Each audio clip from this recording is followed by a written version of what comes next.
হাদিস 388। আব্দুল্লাহ ইবনে ওমর রাদিয়াল্লাহু আনহু থেকে বর্ণিত, তিনি বলেন, লোকেরা একবার কুবা নামক স্থানে ফজরে নামাজ পড়ছিল। এমন সময় একজন লোক এসে বলল, আজ রাতে রাসূলুল্লাহ সাল্লাল্লাহু আলাইহি সাল্লাম এর উপর কুরআন নাযিল হয়েছে এবং তাকে কাবার দিকে মুখ করে নামাজ পড়ার নির্দেশ দেওয়া হয়েছে। এ কথা শুনে সবাই কাবা গৃহের দিকে মুখ ফিরিয়ে নেয়। ইতিপূর্বে তাদের মুখ সিরিয়ার দিকে ছিল, তারা কাবার দিকে মুখ ঘুরিয়ে নিল। হাদিস 389। আব্দুল্লাহ ইবনে মাসউদ রাদিয়াল্লাহু আনহু থেকে বর্ণিত, তিনি বলেছেন, একবার নবী সাল্লাল্লাহু আলাইহি ওয়াসাল্লাম যোহরের 5 রাকাত নামাজ পড়লেন। লোকেরা বলল, নামাজ কি বেশি করা হয়েছে? তিনি বললেন, সেটা কিরূপ?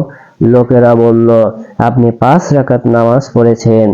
আব্দুল্লাহ বললেন, এ কথা শুনে তিনি পা ঘুরিয়ে অর্থাৎ কিবলামুখী হয়ে 2 সিজদা করলেন। হাদিস 390। আনাস ইবনে মালিক রাদিয়াল্লাহু আনহু থেকে বর্ণিত, তিনি বলেন, নবী সাল্লাল্লাহু আলাইহি ওয়াসাল্লাম একবার কিবলার দিকে দেয়ালে থুতু দেখলেন। এতে তিনি অসন্তুষ্ট হলেন এবং অসন্তুষ্টির চিহ্ন তার চেহারায় প্রকাশ পেল। তিনি দাঁড়ালেন এবং হাত দিয়ে তা পরিষ্কার করলেন।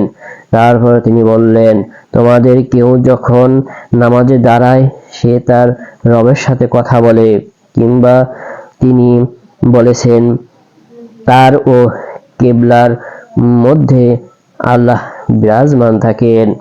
কাজেই তোমাদের কারোর উচিত নয় কিবলার দিকে থুতু ফেলা, বরং তার উচিত বায়ে অথবা পায়ের নিচে থুতু ফেলা। তারপর তিনি নিজের চাদরের খুঁট নিলেন এবং তাতে থুতু ফেলে রগড়ালেন এবং বললেন, কিংবা এরূপ করবে।